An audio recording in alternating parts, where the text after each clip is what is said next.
بسم اللہ الرحمن الرحیم۔ السلام علیکم پیارے دوستو، انسان اور جنات یہ دو مخلوقات ابتدا سے ہی ایک دوسرے کے مخالف سمجھے جاتے تھے۔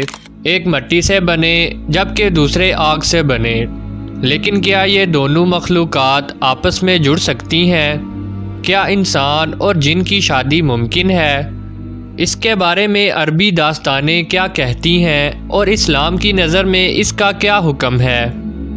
دوستو، اللہ تعالیٰ نے اس کائنات میں بے شمار جہان پیدا کیے، مگر دو ایسی مخلوقات ہیں جن کی ہدایت کے لیے انبیاء اور رسول بھیجے گئے۔ دونوں کو صحیح اور غلط کا اختیار دیا گیا، یہ ہیں انسان اور جنات۔ دوستو، جنات کی دنیا ہماری نظروں سے چھپی ہوئی ہے۔ ان کی تاریخ انسانوں سے بھی زیادہ پرانی ہے۔ حضرت آدم علیہ السلام سے ہزاروں سال پہلے جنات اس زمین پر بڑے قبیلوں کی صورت میں آباد تھے، لیکن جب اللہ نے زمین پر انسانوں کو بسانے کا فیصلہ کیا تو فرشتوں کے ذریعے جنات کو ویران پہاڑوں اور دور دراز جزیروں میں دھکیل دیا گیا۔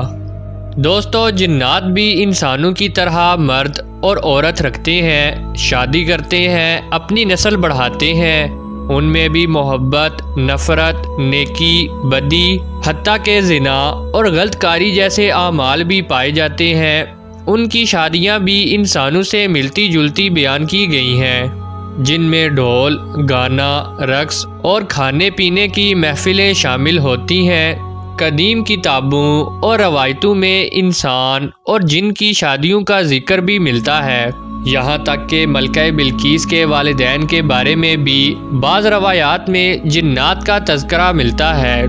کئی علماء کرام نے ایسے نکاح کو ناجائز قرار دیا ہے، اور یہی اس بات کی مکمل دلیل ہے کہ کم از کم امکان ضرور موجود تھا، ورنہ اس پر حکم ہی نہ دیا جاتا۔ دوستو، یہ سوال بھی ذہن میں آتا ہے کہ آگ سے بنی مخلوق اور مٹی سے بنی مخلوق میں ملاپ کیسے ممکن ہے؟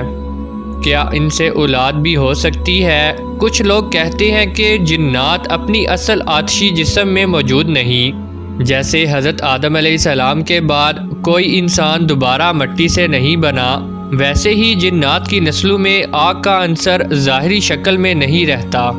دوستو، نبی کریم صلی اللہ علیہ وآلہ وسلم نے ایک موقع پر نماز کے دوران شیطان کو دیکھا اور اس کی زبان کا لعاب محسوس کیا جو بالکل ٹھنڈا تھا۔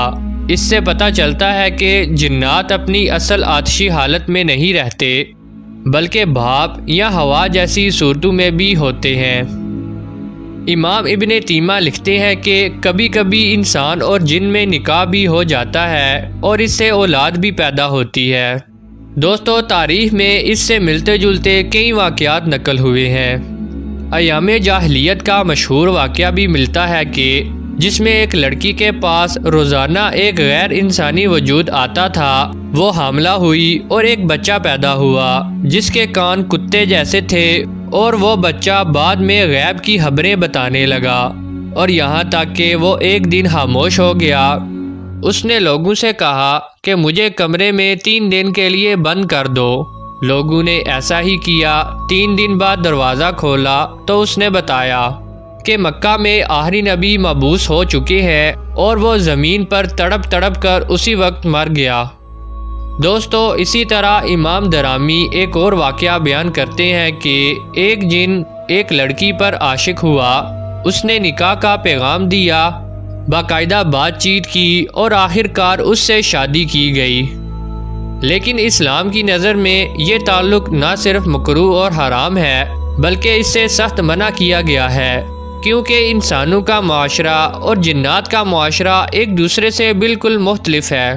اللہ نے انسانوں پر احسان کیا کہ ان کے لیے انسانوں میں ہی جوڑے بنائے، اسی لیے جنات اور انسانوں کی شادی کو شریعت میں پسندیدہ نہیں سمجھا گیا، بلکہ اس سے روکا گیا ہے۔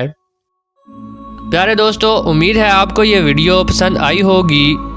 ویڈیو کو لائک کریں، چینل کو سبسکرائب کریں اور بیل آئیکن کو ضرور کلک کریں تاکہ مزید آنے والی اچھی ویڈیوز باقاعدگی کے ساتھ آپ تک پہنچ سکیں۔ اپنا اور اپنے پیاروں کا خیال رکھیے گا۔